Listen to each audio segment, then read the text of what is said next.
So the big question is this: how do normal people like us, who didn't cheat by being born into the Lucky Sperm Club, how do we use the money from our own pockets and build generational wealth for our families? That is the question. My name is Charles. Join me as we explore these answers. There's been so much going on. I think we talked recently that there's two bills in Congress that have been trying to grab as much of it I can. There's one in the Senate and there's one in the House of Representatives. I'm trying to read those. I'm like, okay, well, what are we saying? What's going on? And then earnings happened, and it's like, there's so much going on just in this little week. Well, let's give people an update. I think those bills are it's a great thing you brought that up, and I wasn't even thinking about that until you brought it up. But why don't you talk about the two bills? Let's start with the first one. Are you talking about the banking legalization bill, or are you talking about the other one? So there are two bills that kind of address two separate issues of cannabis. They both attempt to decriminalize, legalize it, but through different ways. So there's the one in the House, it's been up since January. I think it might have been the first bill of the year, and that's HR 420. And then that one, I've read it. It's like an ag bill. It has a lot going on there. I haven't gotten into the weeds on it. Into the weeds. That's funny. I haven't gotten into the weeds on it. Yeah, that's good. HR 420. So it's basically the whole point of that one is to regulate marijuana, just like alcohol. So if you know anything about the alcohol system, is that, let's back up. So alcohol had a prohibition issue for 13 years in the 20th century. And then we're moving on so looking at the marijuana side or the cannabis side, they're trying to kind of handle it the same way. And it's actually very similar to Canada's setup, because Canada legalized it overall. But one of the bigger things is that it's provincial, meaning their provinces are like our states. So each state kind of or province handles it differently. Same thing here is that they were trying to get it basically a states' right thing, like, hey, states, you guys deal with how you want to handle it, which is very similar to what's going on now, because we know that the states have already gone ahead, 33 of them have already gone ahead and legalized in some way, shape, or form. On the other one's a little bit more, like I said, the Regulate Marijuana like Alcohol Act's a little bit more of an ag bill. The other one is a taxation type bill. It's kind of like tax it. Whatever you do, just tax it. And that's the Senate bill. And that was introduced, I want to say the 9th of February. And what's the name of that bill? Just so I can think that one is tax marijuana. I think it's an IRS type bill. It's S420. That's the name of the bill. So it's S420. S420. Oh, Senator files 420 mayor. Yeah. That's the banking one I think I was talking about. Okay. Yeah.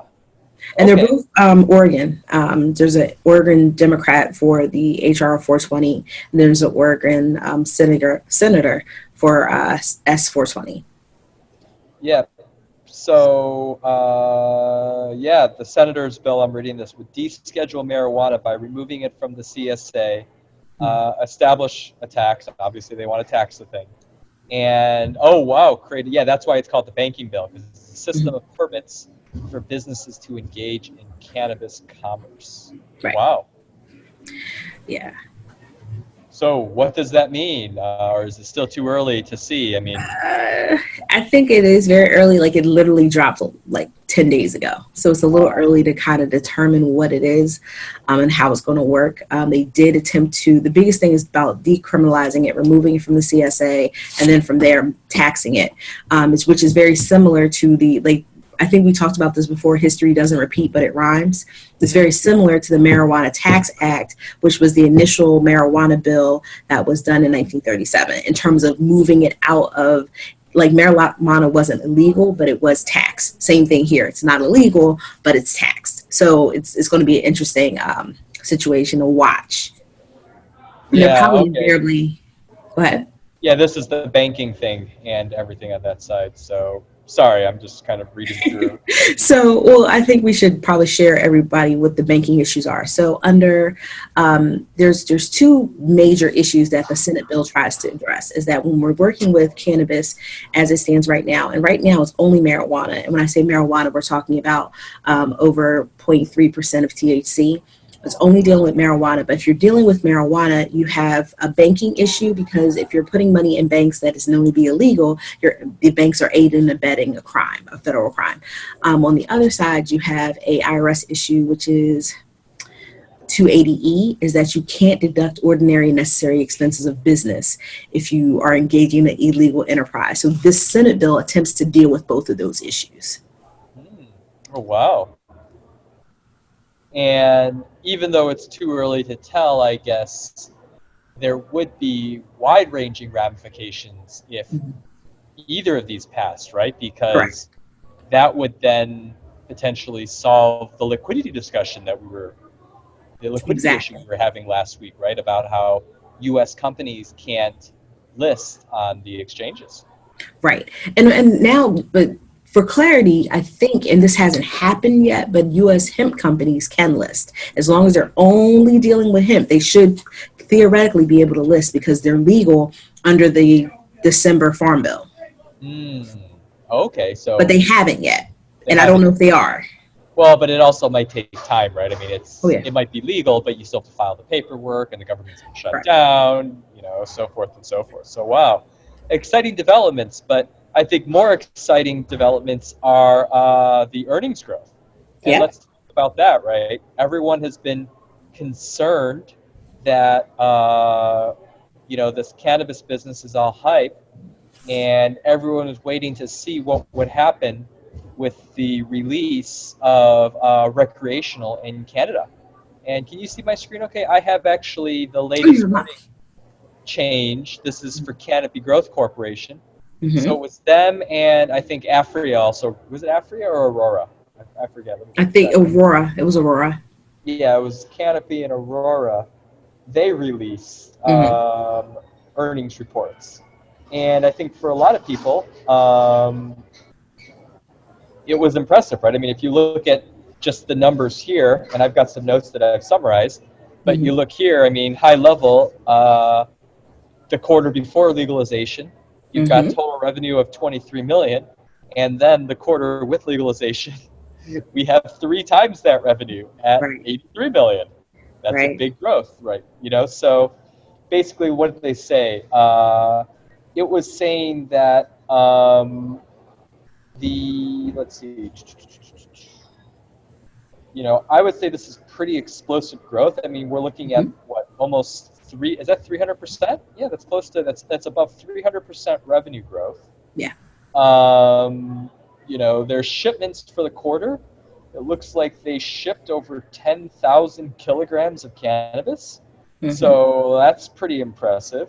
Now, if you look at the breakdown, it looks like over 8,000 kilos, and obviously it's all kilos because we're talking Canada.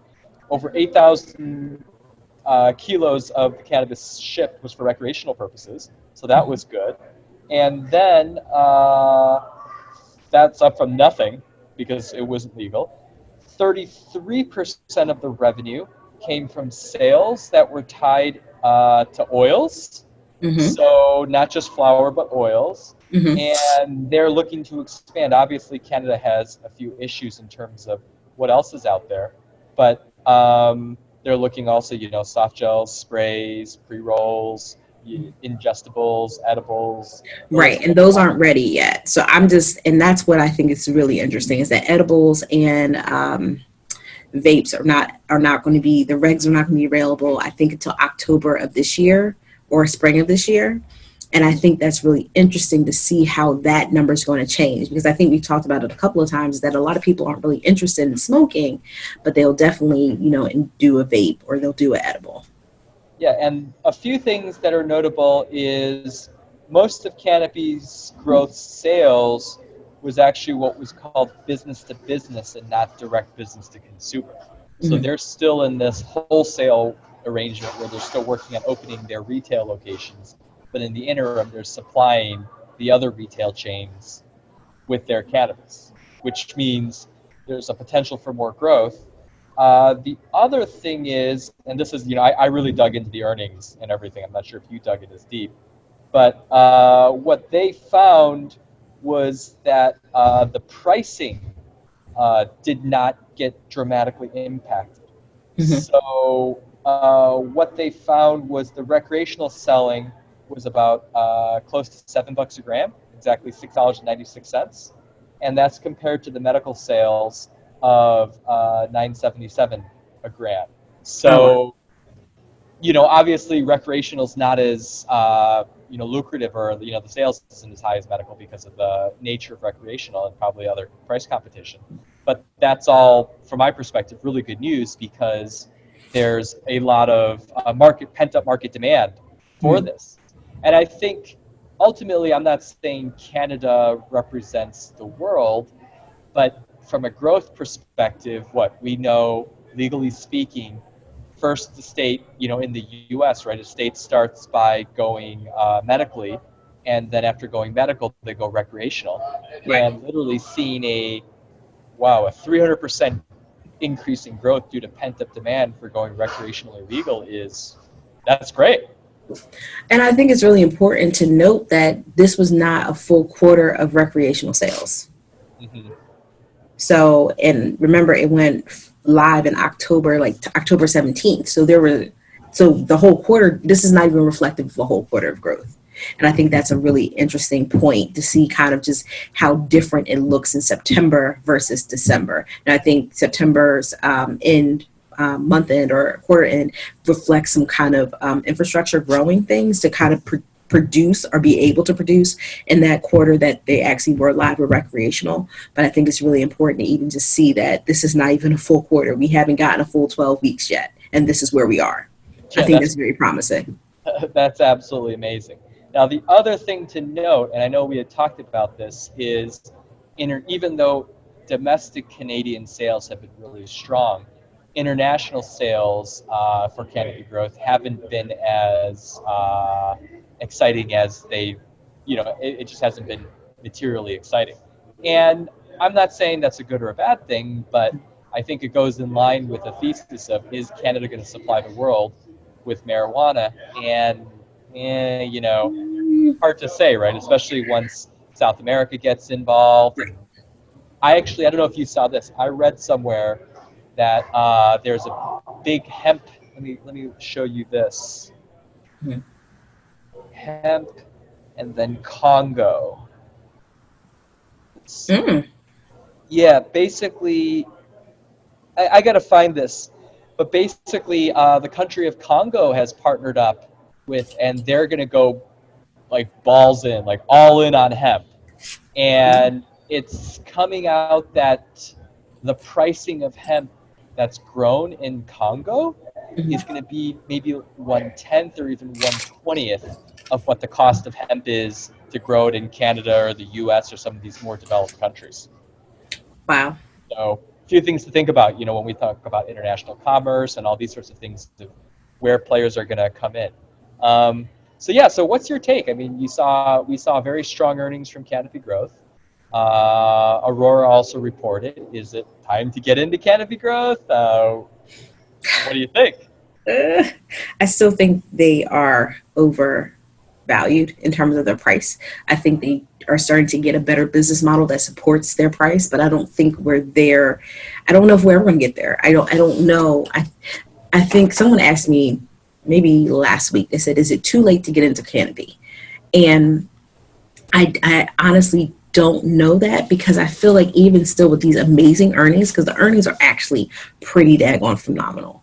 Yeah, I mean, but 300% revenue growth in a quarter. Like, that's amazing. Like, you want that, you want this, but I'm like, is it really worth this price? Because I still think, and we talked about this last week, I really think that the potential is already baked into the stock price.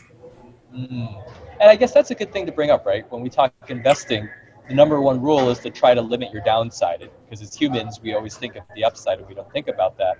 And that's a good point to see is, sure, there might still be upside in Canopy growth, but there is a significant downside because, let's look at ratios, right? So if we're talking $83 million, right?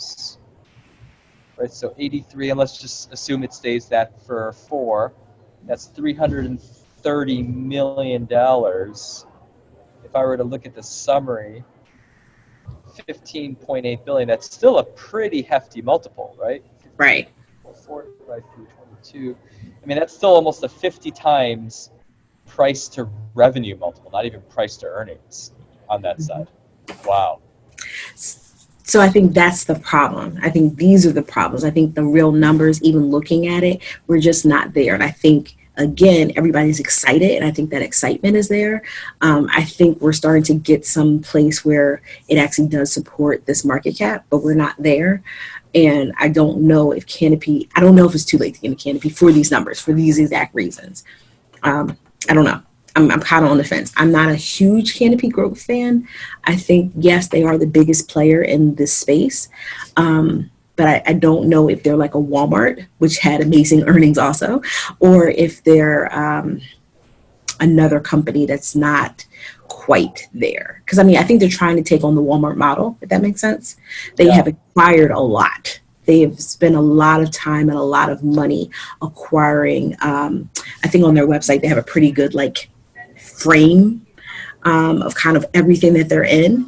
But I just, and it's not that I'm not bearish on Canopy. I want to be very clear about that. But I'm not excited about it because I think, again, I think that that everything that they have has already been calculated into the market has already calculated their growth potential. And I just think it's about waiting for their earnings and revenue to really catch up to where the market has already priced them at. Wow. So now if we were to go, let's say, look, and it's something that I maintain, it's called it's a little index, the Global Cannabis Stock Index. And it's not every cannabis company, but it's kind of a representative. Can you read this at all, or do I need to zoom in? Oh, and can we talk about Hexo? Sure, we could talk about everything. I mean, this is so Hexo just hopped on the New York Stock Exchange. Did it really? It did. And it's not picking up everywhere. And I thought it was the most interesting thing ever. Hexo and another company were hopping on. They both submitted a form. I think it's a F40. And it's really, I was really excited about it. So let's look up Hexo Corporation. Yeah, it looks like, I thought I was going to try to trump you because I found a little one here. This was Canntrust. Yeah, that's what it was. There's two of them. They're not ready yet, but they're right almost there. So it's Hexo and Canntrust. They're about to head on the New York Stock Exchange. Yeah. And just for people, do you want to get a quick overview? What is Hexo and what is Canntrust? Hexo's I guess how to explain them. They're like a slightly smaller cannabis company. I mean, they've gotten, I mean, one thing that caught me about Hexo is that they have like received like the top grower award or producer award in 2018. Oh, wow. But beyond that, I don't really know that much about them. I just got excited because they were smaller. Yeah, Canntrust is still showing on OTC. Let me see if I can find more about Hexo. But I was super excited when I saw that. I was like, oh my gosh. And I saw the Canntrust thing, and I was going to ask you about that. I caught it, but it's not there yet. You find it buried in some obscure Cedar database. Yeah, I'm always finding like things in random places, and I don't even remember how I even found that Hexo was already here, already trading on the New York Stock Exchange. It was like some random. I was looking for something else, and I was like, wait a second. Wow. Okay, so let's take a look. So Canntrust. Okay, so these are both, I mean, you're right, they're definitely smaller, but they're not cheap per se, no. Right? I mean, Hexo has and that's a big thing. None of these companies are cheap. $1 billion market cap, and how are its financials? I hope they're not atrocious. Okay, so we're looking at quarterly, actually nothing for, I don't know what's going on there. If we look annually, you're looking at around $5 million a year in sales. If I were just to kind of do that math, let's see, what would that come up to? 1.1 billion. I mean, that's an astronomical valuation. Oh, it is. Divided by, 5 million? I mean, that's 230 to 1 on the revenue side. Mm-hmm. And where are we on Canntrust right here? So it's 911. I think Canntrust might be a little bit better, I think. Okay, so 20 million. Yeah. Okay, so a little bit better. Canntrust 12.5, and they're also Canadian, or are they US based? No, they're Canadian. They're both Okay, Canadian. so So and they're Canntrust just probably going to get a bunch. So let's do this. So 12.5, 12.5. Wait, is that 12? Yeah, that's 12 they're in million. thousands. So Yeah, so 12 million. 12 million. 12,588, and and so this is interesting, right? Because they haven't reported. Would you be willing to extrapolate them and assume that they might have performed as good as Canopy Growth, or you know, this becomes the right? I don't know. I don't think I think they performed well. I'll say that. As well as Canopy Growth, no. One of the bigger things that we talk about with these companies is their grow capacity. And I think Canopy Growth has the biggest grow capacity. Oh, okay. So Canntrust might not have had that latent demand, or the Right. latent, not demand, the supply Supply. that Canopy. Okay, so you're looking.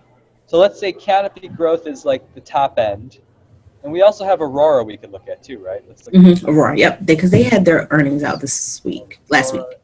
Yeah. So sorry, I'm just pulling up a bunch of windows, and I think I'm running out of window space. But this is actually ECB. really cool. ECB. See. So if we're looking at Aurora's financials, let's go back to quarterly. Wow, look at that. So Aurora jumped from 29 million to 54 million. So what is that? 54 divided by 29? Oh wait, no, that's not right. 54 divided by that's a 86% increase. Canopy Growth, or that's a 186%. Canopy Growth went from 23, so that's a 360. So you could go, Aurora was 180%, Canopy Growth was 360%. So maybe to make it simple, let's split it down and say maybe Canntrust will grow at 2x. Yeah. That, yeah, I would say maybe 2 times. Okay.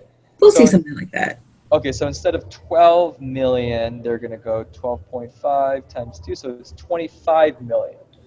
So if they do $25 million, and that's a quarter, so then it's 25 times 4, so it's a $100 million company.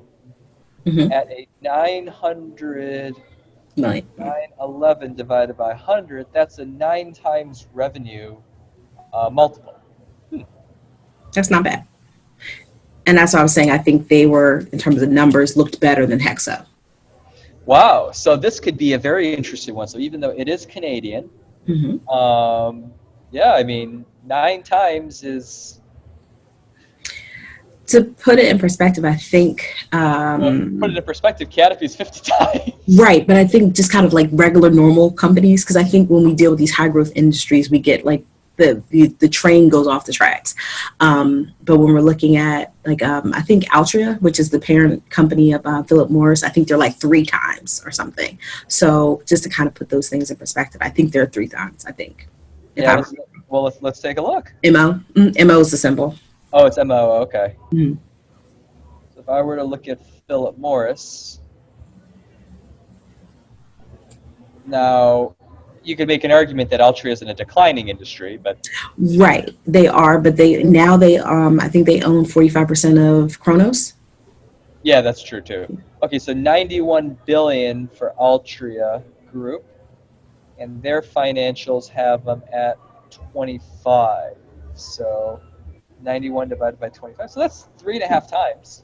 So I think that's a more reasonable kind of what we were looking at. But I think when we talk about these high growth, high kind of all eyes on these companies, that I think the market gets a little carried away with them. Yeah. Well, I mean, and if you think about it though too, I mean, even though Altria owns a good chunk of Kronos, the reality of Altria is people are valuing Altria based on tobacco sales, I'd imagine. Is that a fair statement? I think so, yeah. I mean, but they also have other stuff going on. That's so they true. have, They own like CPG companies. Yeah, they own a lot. So I think, to your point, I think the market looks at them as a tobacco company, but they do own a lot more than just that. Yeah. But if you think about this, and if you look at the growth, and do I still have that chart? Let me see. U.S. first. Let's see if we can Google it. U.S. and Canadian cannabis market growth. Let's see what Google finds us. Or maybe an image.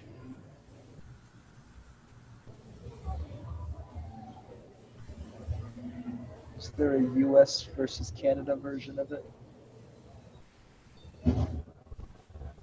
I had a great chart last week. I just don't know where it is. You did. You But did.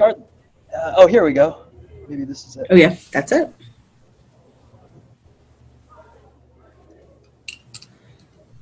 See if I can zoom in here.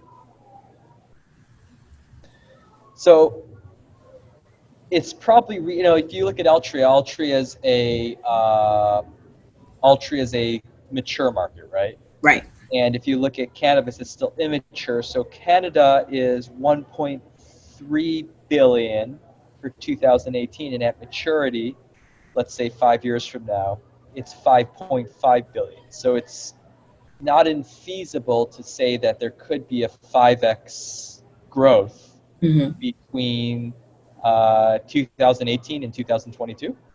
Yeah. Or or in that, and it's not infeasible to assume that Canntrust will retain its market share and maybe grow with the market. Now, again, this is a bet for everyone out there, so we're not saying it's going to happen. But if that were to happen and we were to look at it at a 5x of where we project it at, that means it's 100 million. It would be a $500 million company. And at a 500 million revenue run rate, the market cap is only 1.5, 2 times projected revenues. That's actually not too bad. No, they're not. I think they're, out of all of them, I think they're the most reasonable, but I don't know their business well enough to really understand where they have that competitive advantage. I think Canopy has the competitive advantage because it's clearly the elephant in the room. Yeah. But I don't know where kind of they fit into the market. Well, this I don't know them well enough. This becomes interesting, and if anyone's listening in, please comment. Let us know how we should look at this further. I didn't even think about, literally, Canntrust wasn't even on my radar screen, and then I saw this literally pop up today that the NYSE certified its approval, right? So, I've been watching it, but I hadn't really dug into it, right? Right. So now I'm looking at this geez, they're a Canadian grower. They're, 15 million last quarter versus Canopy growth was 25. So if we just even look at, if we compare quarter to quarter numbers, yeah, it was of what they were at. They're, 12.5 million. And if I go back and let's find Canopy growth at where they were at, CGC.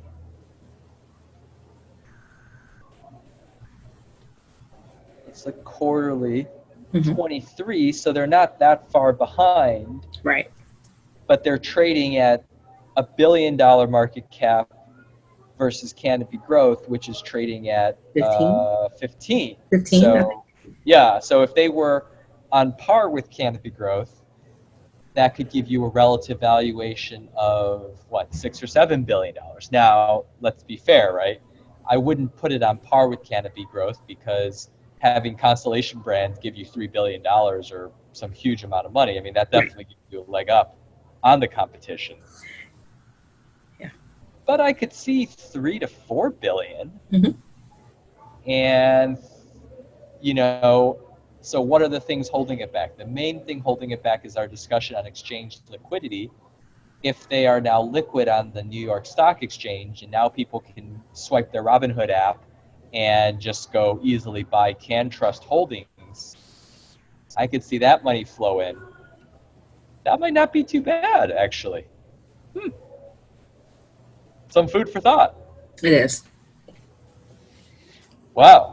Well, I'm sure there's more we can talk about, but I did want to spend some time and follow up on our other American company. Did you get a chance to check them out? The other SPAC we were talking about last week? Let's see. So we were having the conversation, Green Thumb, all the rest of them? Well, it was Green Thumb, but we found out about this Canopy. What was it called? Let me look them up again. Canopy, Cannabis Strategies Acquisition Corporation. Oh, yes. I feel like we talk about so much. Yeah. Let me see where my notes are. So while you're here, let me give a quick overview of them. I actually did some notes on them too. So they're actually in the process of doing the RTO. Well, it's, as you said, it's a special purpose acquisition company, a blank check company. So not only is it there for a cannabis company to turn into, but they actually don't exist until they buy a bunch of companies. And for people who missed this, tune into the episode last week. We talked a little bit more about them. They have announced and they've executed a transaction, or not a transaction. They've actually executed 5 different transactions. So the transactions that they've done is they've bought a company called Washu.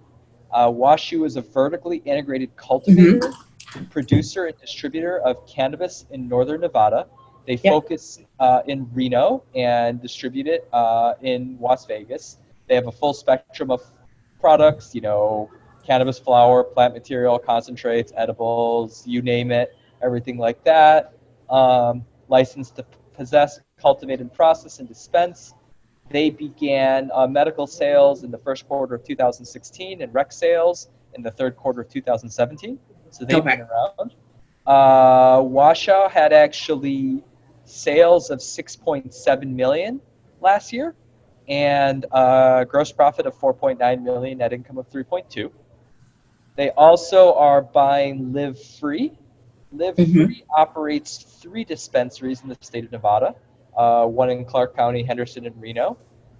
In addition, they have they're licensed for 4 additional facilities. So they've got some production only and 2 more cultivation facilities. So I thought it was really interesting with them is that of the 5, 4 of them were in Nevada. So I thought that was... Yeah, no, definitely. So there's Live Free, and then there's also Canopy, which is in Nevada. But they have them. But then there was the 4th one was not a traditional cannabis manufacturer. It was Canna Punch. Right. So then we had the 4 of them, and then you're right. There was the last one, Syrah, which was in Massachusetts. Which kind of makes sense, but doesn't, if that makes sense. Yeah, I mean...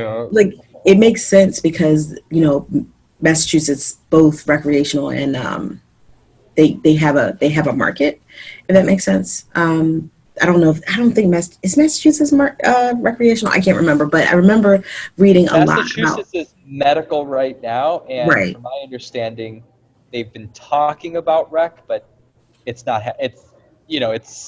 It's for all intents and purposes a medical state. So I remember, I think a lot of companies are trying to make a lot of bigger companies, like I'm going to call them multi-state operators, are making plays for Massachusetts. I've seen that a lot in my research. So I thought that was really interesting. So it kind of made sense because a lot of them are making these plays for these Massachusetts companies. But then I was kind of like, your footprint predominantly is in Nevada. And then for you to be halfway, not even halfway, whole way across the country dealing with a company in Massachusetts was a little strange to me. Yeah, no, I mean, I definitely would agree with you. I think I would think of Massachusetts, though, as a pretty good market to be in because, Nevada obviously makes sense because that's a more developed recreational market.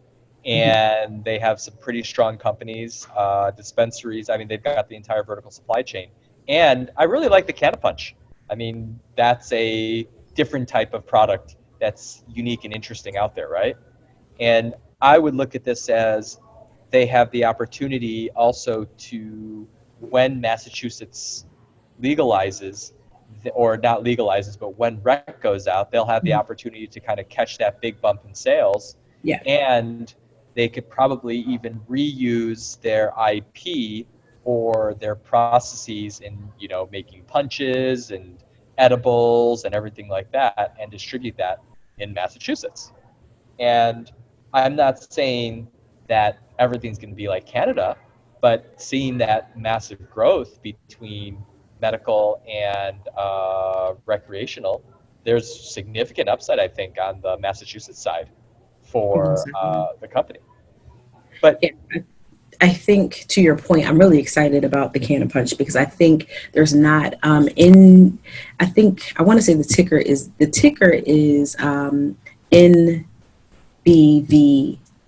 NBV. They all sound together. So N as in Nancy, B as in Beaver, E as in Echo, V as in Victor.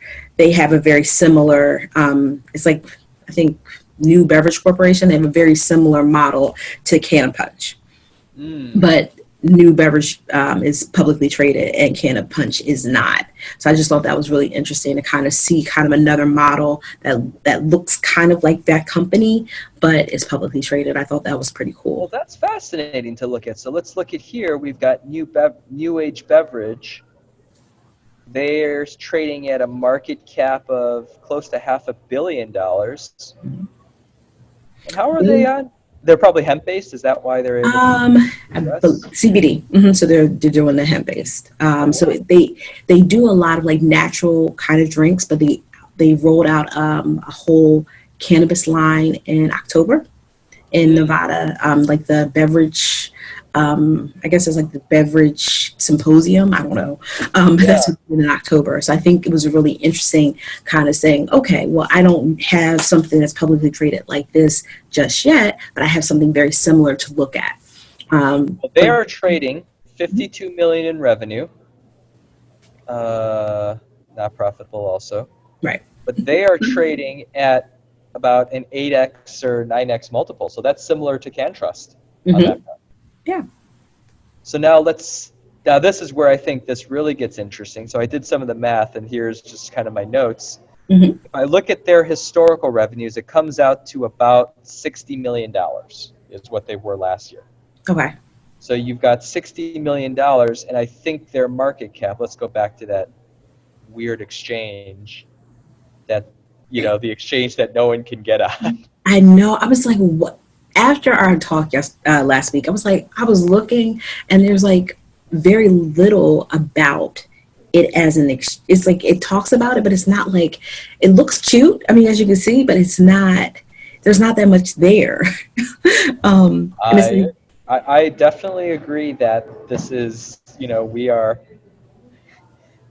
sifting through rocks to find a few good pearls. I don't know if that's the right way of saying it. Yes. But let's see, what was it called? Cannabis Strategies Acquisition Company. The Class A shares were now trading at a market cap of $214 million. So now, if you think about it, this guy, U.S. company, there's a lot of risk involved, right? Because first you have to make sure merger goes through. Second, you've got to make sure after merger goes through, the listing occurs, and then after listing occurs, we'd be banking that in the future it would go to a more liquid exchange. Right. But at this rate, 214 million, and obviously the numbers I have are back from October, so assuming sales have continued and have been positive, I think. Let me see. Actually, let me go find that story. It was Cannabis Acquisition Company revenues.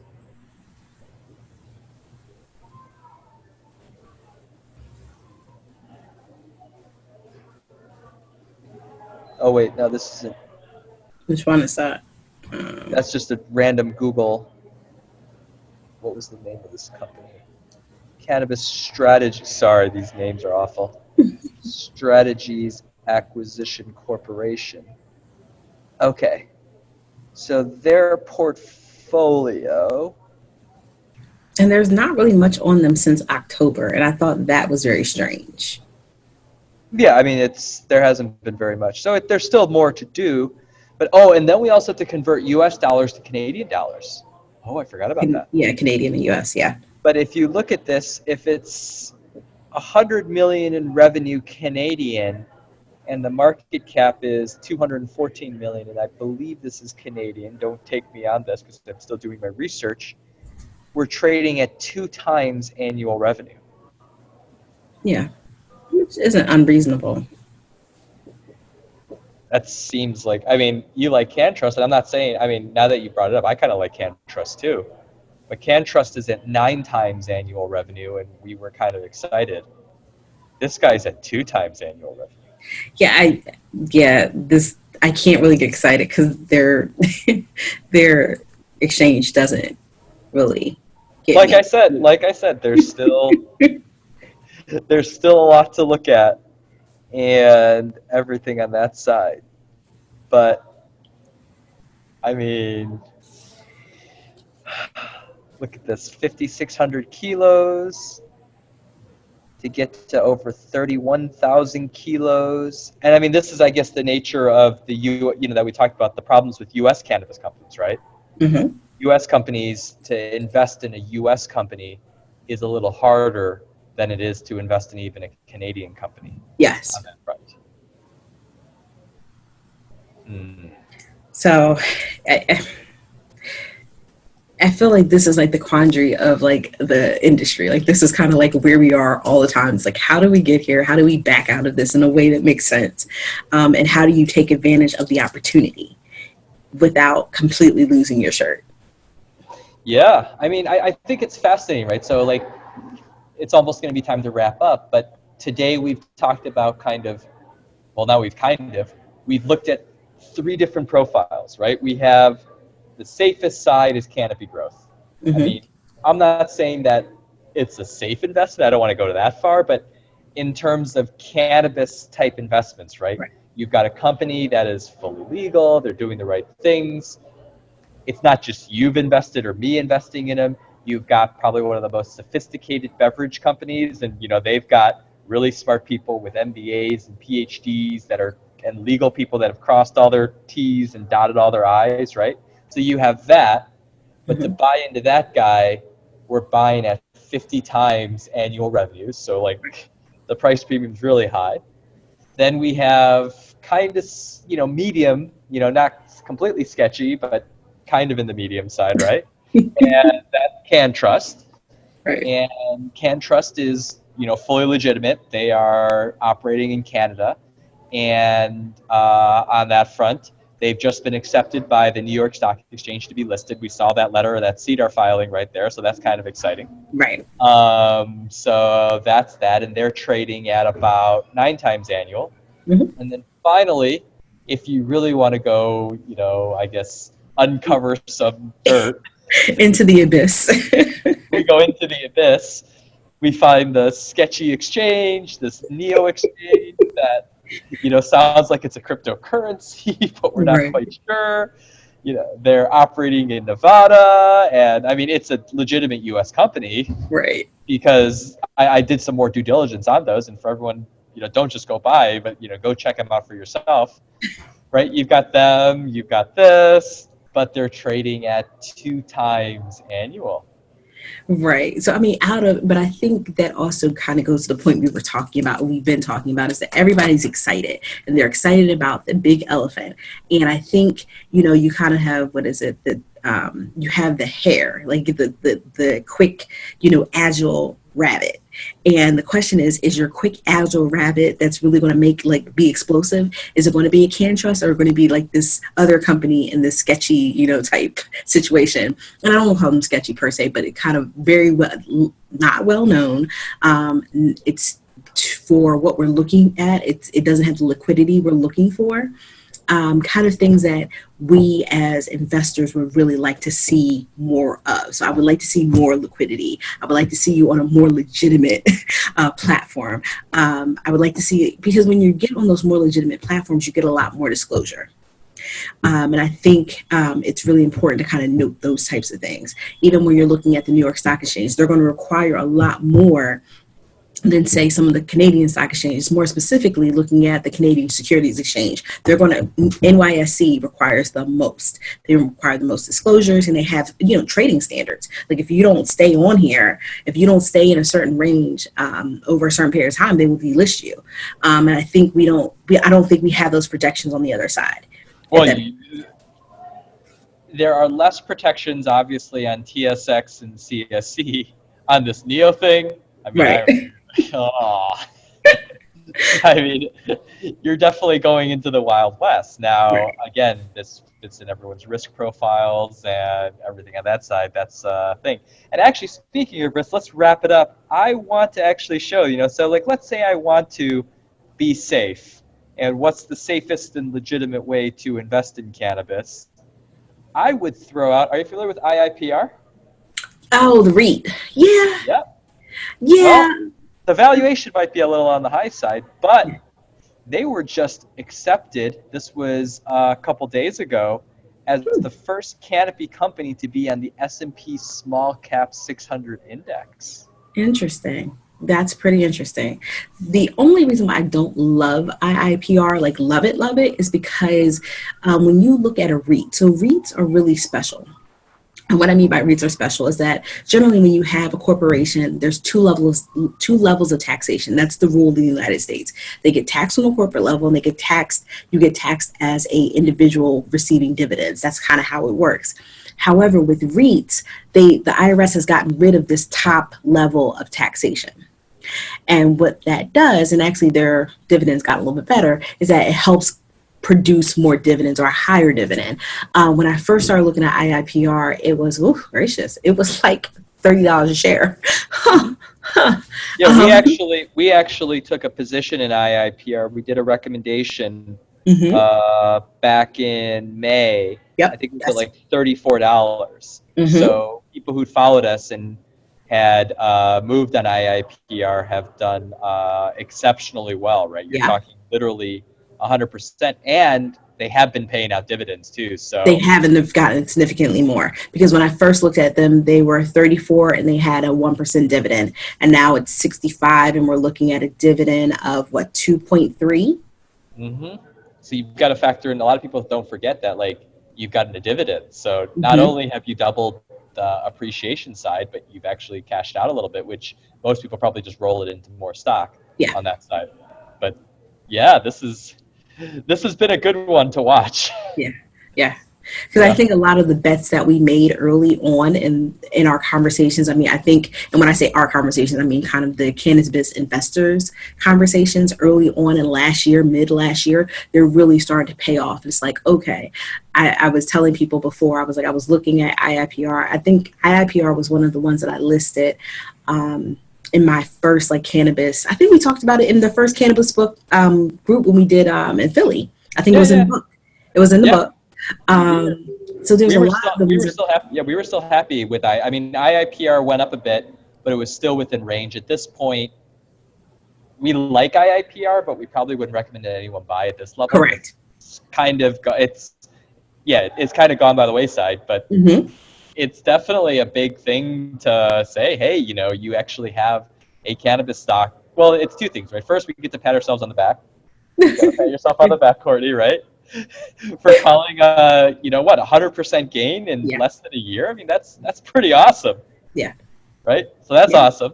And then we get to pat ourselves on the back because now it's hit mainstream and it's part of it's not S&P 500, but when you're part of an index fund, that for me at least is, that's a sign that this is legitimate, because there's all the auto pension, all the auto investors, the robo investors that just balance based on indexes, and they just buy shares because that's just what they do. Right. So I'm excited. I really, as we kind of spend more time, you're starting to see the legitimacy of the industry. We've always known that it was legitimate. We always knew that there was a place in the market for it, but I think it's starting to really come into the mainstream. And it's kind of like, when you're early adopter, you really are starting to see that your early adoption is paying off. Definitely. So cool. It's probably time to wrap up. I think for everyone who's still tuned in, great. I'm really excited about next week. We were hoping to get him as a guest last week, but we aren't. But next week, and I think Courtney, you'll get excited about this, is I want to dive into the hemp CBD side of things. Ooh. Specifically, let's talk about what's going on with GW Pharma, which is another Okay. big one. And I think what we're going to talk about is what's going on with all the ingestibles, right? The hemp people selling CBD out there. Right. And hopefully, we're actually going to get a guest on who is an actual user who's, has benefited from their daughter. I think his Yeah. daughter was diagnosed with, had a childhood seizure, Mm-hmm. and we'll get literally first party or on the street information of a user in terms of are they going to be going with the CBD side, are they going to be going with Epidiolex or a drug side. And I think this will be great as we develop our investment thoughts and see where the market goes. Yeah. So should be exciting. It should be. Alrighty, well everyone, thanks for tuning in. If you have enjoyed the show, please give us a like, please share, give us some hearts. We all appreciate that. And definitely come back next week, Tuesday, same time in the afternoon, and we'll see you then. Bye-bye. Bye.